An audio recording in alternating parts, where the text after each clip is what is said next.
Hello. Hope you all had a great and wonderful weekend. This is Dr. Khiroj Chandra Panda back again. Today I will be talking about introduction to pure tone audiometry, which is essential in the diagnosis and treatment of various types and degrees of hearing losses.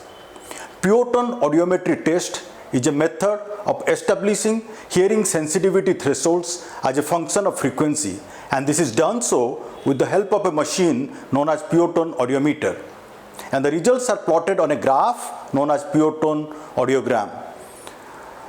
The pure tone audiometer has various components. As you all can see here, this is a very simple pure tone audiometer. This is the frequency selector. This is an intensity selector. This is the interrupter switch. You have got headphones and bone vibrator. This is the display unit. Before going further, we need to understand what is a hearing threshold. A hearing threshold can be defined as the softest sound that can be detected by an individual 50% of the time in a given number of presentations.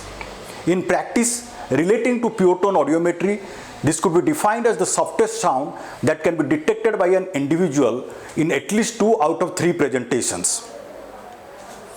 Now, before carrying out the pure tone audiometry test, it is essential for the tester to carry out a biological calibration test. Biological calibration is a subjective testing that starts with a physical examination of the audiometer and all its components. Basically, the tester looks for any wear or damages to the various components of the audiometer, and the simplified way of doing so is to carry out a very simplified audiometry test, and that the tester can do on himself. The next important step is history taking. History taking is of paramount importance in any branch of medical science. It is significant and essential for 4 purposes. Number 1, achieving diagnosis, determining the prognosis, discovering the preventive factors, and planning treatment. Therefore, as soon as the patient arrives at your clinic, you should establish a working relationship with the patients. Once the working relationship established with the patient, then you can ask questions, and the questions should be open-ended questions. Open-ended questions are phrased in such a way that the patient has to give a response rather than answering in yes or no alternatives. You can start asking about the hearing history. Number 1, does one ear hear better than the other? When did you first notice your hearing loss? In which situations do you have most difficulty hearing? Can you hear the telephone ring? Do you have to turn up the tele volume while watching tele at home as compared to others? Do you have ringing or buzzing sounds in your ears? If so, in which ear? How does that sound like? Are you bothered by that sound? Do they affect your sleep at night? These are some questions relating to hearing you can ask. And pertaining to the hearing history, all the relevant information should be meticulously written in the history sheet.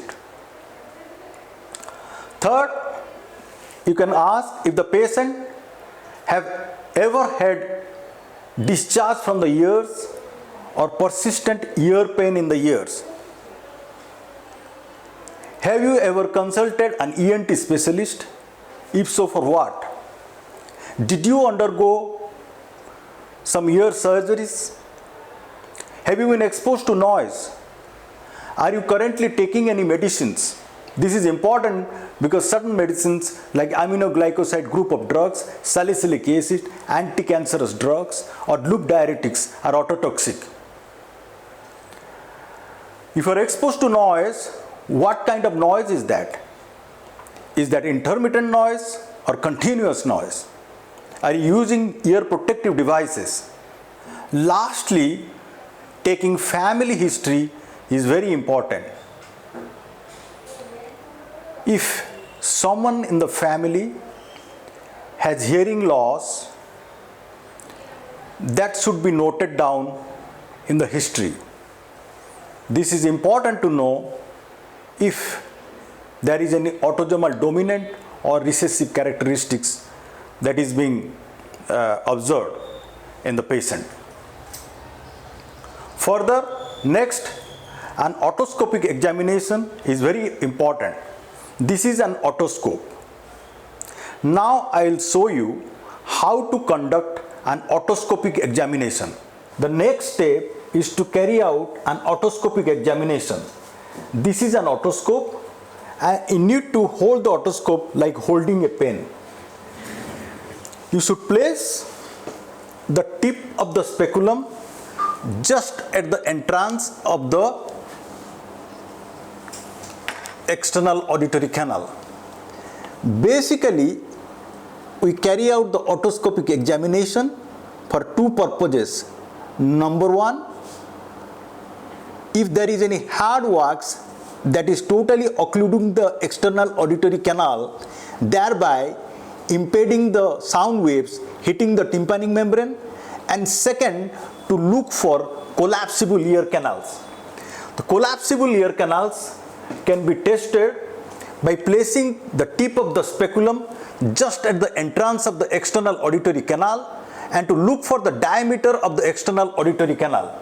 If the diameter is too small, then collapsible ear canals are suspected. Once collapsible ear canals are suspected, it is essential that you should place a tube very carefully inside to make a passage for the sound waves to travel through this tube and hit the tympanic membrane. If there is any hard wax, you notice any hard wax, then you should refer the patient to an ENT specialist for cleaning out the wax. If there is collapsible ear canals, you can place the tube inside. Otherwise, collapsible ear canals can give rise to artificial conductive hearing loss at high frequencies, that is beyond 2 kHz, and that results may baffle you because the collapsible ear canals gives rise to, I reiterate, artificial conductive hearing loss. When you are conducting an otoscopic examination, the patient should sit at the level of yours and you should hold the otoscope, as I said, like holding a pen, and your hand should brace against the cheek so that there is no chance of injuring the external auditory canal. Never ever hold the otoscope like a hammer. This is wrong. Once you are examining the right ear, you should hold the otoscope in your right hand, and once you are examining the left ear, you should hold the otoscope like this. While testing the left ear canal, you should hold the otoscope in your left ear and you can look for if there is any wax or collapsible ear canal. Nice and clean, there is no wax. So we can perform the pure tone audiometry test in this particular case.